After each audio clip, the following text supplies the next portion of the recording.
We started our lecture with the earliest human traces, and then we moved on to early civilizations, the bigger settlements. So today we're gonna move on to even bigger, the first emperors, the first empires that have control over much broader territory, because the broader territory that you control, the more complicated you need to run your system, right? To keep those borders intact, because we have different clans, different settlements. They were fighting with each other. How do you unite all those scattered around kingdoms into one empire? And this lecture is also the first time we talk about the writing, the existence, or the existence of a complete writing system. Because the past lectures we always talk about, oh, this is before the writing system came along. And how about now? This first empires, how about now when they have the writing system? What changed, and what's the meaning of writing for the history, or for the ruler, for his ruling? Because now you get to write down your rules, right? You get to do a lot of things. You get to disseminate your information, your thoughts. You get to, like even right now, right? I'm using language to teach, to preach, to give you the information, to tell you what is right and what is wrong. Writing got a lot of power in terms of this. And if you were the ruler, do you want people to know language, to know the writing system, to know how to write? Or do you not want them to know how to write? How about that question? Think about it.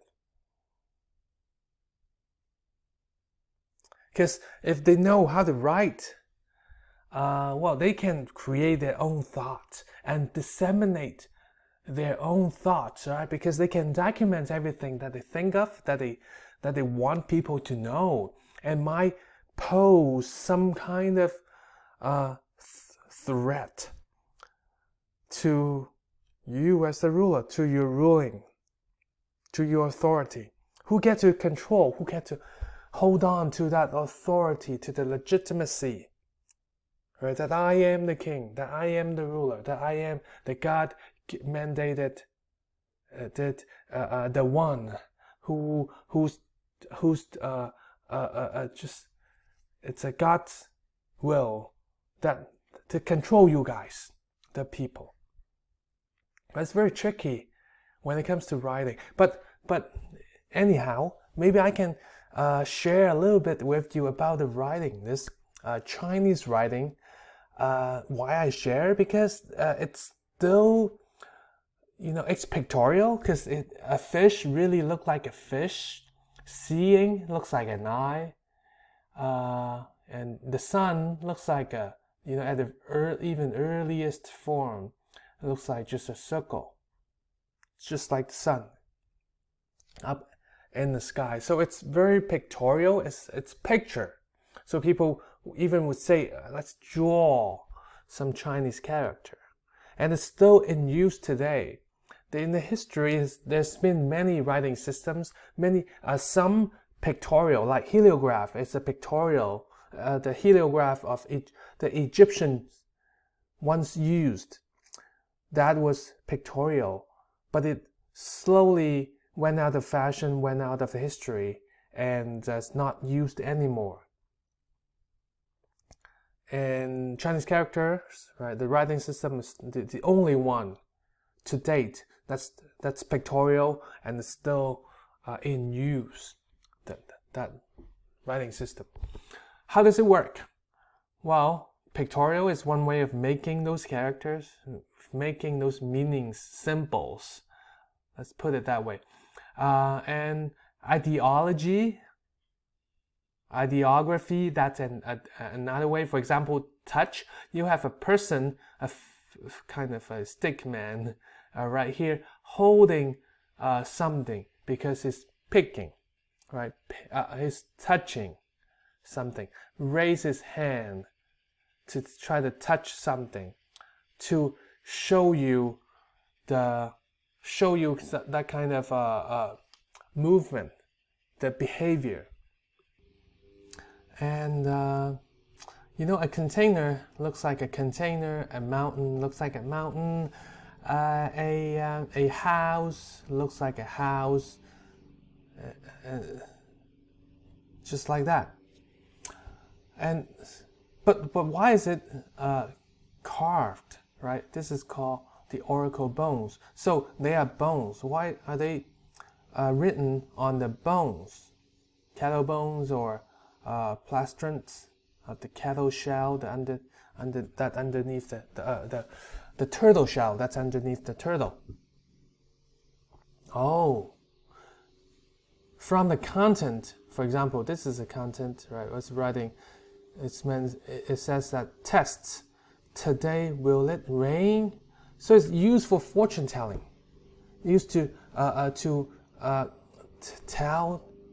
predict the future. Mostly by the ruler, by the authority, by the government, right? Because they have the connection with the God, right? They claim that they have the connection with the God. So whenever they do this fortune telling, they can predict what's going to happen. For example, the rain, right? Because this is the agricultural society. Raining or not, it's so important. It means if my crops can grow well, and if most of the people, they are peasants, they're farmers, they care about their crops, their land, then I, as the ruler, might want to utilize or connect to that thought, right? To tell the people that, you see, I have the connection when I do this oracles, when I do this oracle testing, then I get the message from God, from the heaven, and then I can pass along to you guys. See, that's why I'm the ruler. Right? It's not because I have more degrees than you. Things like that. So this is a oracle test, mainly used for oracle tests. And think of this process of oracle tests, right? It's mainly a kind of a test to the legitimacy, right? It's also like a power. Remember, do you remember the Harappa or Mohenjo-daro, the site from last week? The temple at the very high, the priestess lives there. The temple takes over the highest point in the city or in the community, right? So whoever wants to administer the place, they figure out a way to make people believe that they are the one, that they have the power, right? To rule over the greater area. Oracle bones at its earliest form might be used in for such a function. And how to maybe very lastly, maybe I can talked about how to tell the fortune. Because for example, let's say this is hold on. Okay. This is a character for fortune telling in China, in Chinese language. This one. And you see this is one line right here. It resembles this line, plastrons. Let's take this for example. And this is one thing detours out, right? And it suggests of a crack. So for example, like this crack right here. Let's say it's this crack. May not been used, so it doesn't crack much. So we write down the talisman, the whatever question you want to ask God, and write it down on the plastrons, and then put this plastrons over fire.